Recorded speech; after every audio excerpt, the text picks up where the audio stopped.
To Kenosha County, where DNA has helped investigators make a major break in a John Doe case. A newborn baby was found dead under a bridge back in 1989.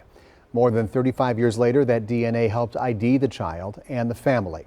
Glenda Valdez explains.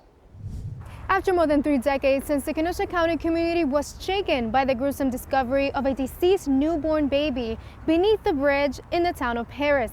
The case is now closed, but the community is still seeking answers. On November 9, 1989, a newborn was found dead under the Des Plaines River Bridge. At the time, police were unable to identify the baby's parents. But in 2022, a DNA match confirmed the identity of Baby John Doe's next of kin.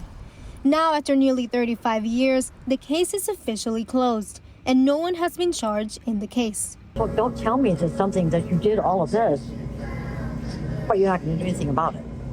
Brenda Thompson is a Kenosha native and says that she expected a different outcome.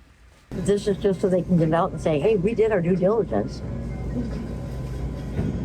It's diligence. That doesn't mean anything. Just because you did everything that you're supposed to, you didn't do the last step. And that's the most important step, is charging or at least explaining. The Kenosha County Sheriff's Department treated the case as a homicide investigation. I spoke with the Kenosha County District Attorney Mike Gravely, and he says that when this case was referred to his office, they identified a conflict of interest, and it was then referred to the Racine County DA's office. The Racine DA's office was tasked with reviewing the evidence and filing criminal charges. But they determined that no charges would be filed. Residents in Kenosha are calling for transparency as they are left with more questions than answers in this 35-year-old cold case. In Kenosha, Glenda Valdez, TMJ4 News. Glenda and the rest of the TMJ4 team is dedicated to covering news in Kenosha County. To see more news from that area, just scan that QR code right there on your screen.